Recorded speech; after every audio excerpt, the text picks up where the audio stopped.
Hey, what's going on, good people? It's Bashan here. So in this video, I want to talk a little bit about something a little bit controversial.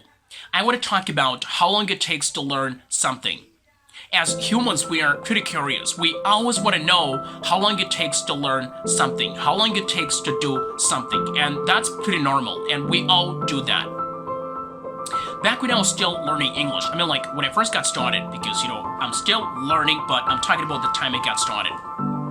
I reached a point that I felt a little bit disappointed with my progress. You know what I did? I went on a journey of learning how to learn, and I started questioning myself. How long is it going to take for me to be able to speak English naturally, quickly, and automatically? I started digging more on the scientific literature that we have about skill acquisition.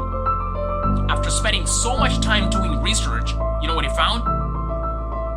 It takes 10,000 hours to learn something. Actually, this came out of studies at expert level performance. Dr. Kay Erickson, professor of psychology at Florida State University, conducted a series of studies with professional athletes, musicians, and grand chess masters. You know what he found? It takes 10,000 hours to reach the top of an ultra-competitive field. Listen up. It takes 10,000 hours to reach the top of an ultra-competitive field. It doesn't take 10,000 hours to learn something, okay? Now, another fellow by the name of Josh Kaufman came up with a valid scientific hypothesis. His hypothesis was that it takes 20 hours to be able to learn something. Now, Dr. Erickson discovered that it takes 10,000 hours to reach the top of an ultra-competitive field. And Dr. Josh Kaufman figured out that it takes 20 hours to learn something. That's good news, right? What Dr. Kaufman found is that it takes 20 hours to get from total incompetence to reaching a reasonable level of knowledge at pretty much anything. It doesn't suggest that it takes 20 hours to be good at something. What he found is that it takes 20 hours to get from the bottom to a reasonable level of knowledge at pretty much anything. 20 hours is equivalent to working 45 minutes a day for a month. Which means if you practice 45 minutes a day for a month, you can reach a reasonable level of knowledge in pretty much anything. Now, I'm going to give you some steps to practice productively. Step number 1, you have to deconstruct the skill. What do I mean? You have to break the skill into smaller pieces.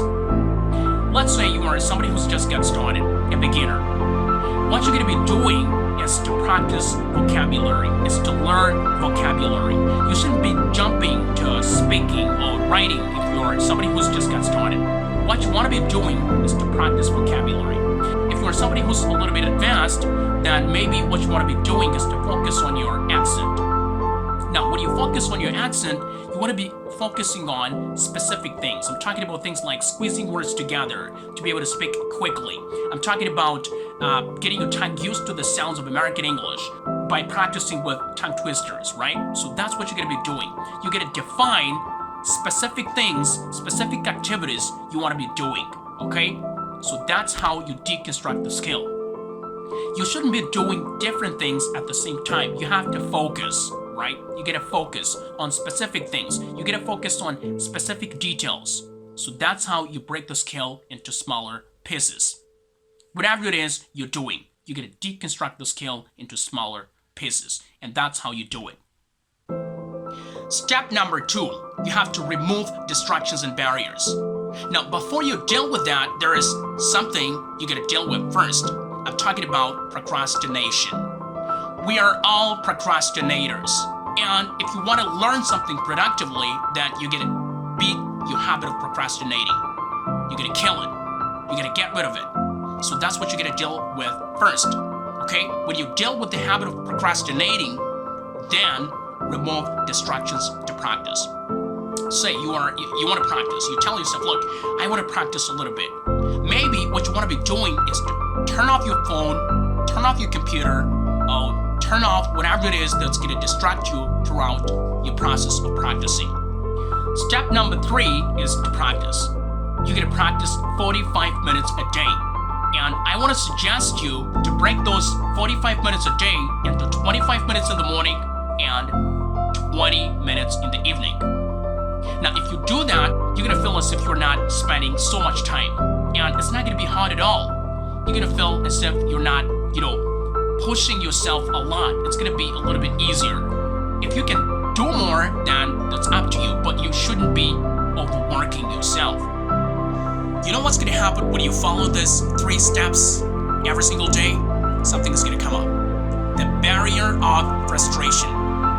In the beginning, you're gonna feel as if you're not learning, or you're gonna feel as if you're learning less, or you're gonna feel as if you're learning faster. When you feel as if you're learning less, you're gonna get a little bit frustrated.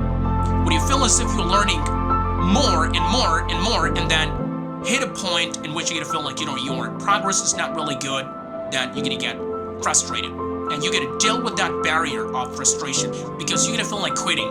I'm telling you, you're gonna feel like quitting. Nobody likes to feel stupid, but when you do it, when you learn, when you practice every single day, you're gonna reach a point that you're gonna feel like you're stupid, or you're not gonna be able to learn. So you're gonna deal with that barrier of frustration. Now, how do you deal with the barrier of frustration? You're gonna tell yourself, look, this is gonna take time, and I'm somebody who's just got started. So I need time, and you need to be patient with yourself. You're gonna be telling yourself, look, I need time, I need to be patient, and if I persevere, then I'm gonna be able to accomplish it. So this is all I wanted to talk about today. I'll see you next time. Bye for now. Peace.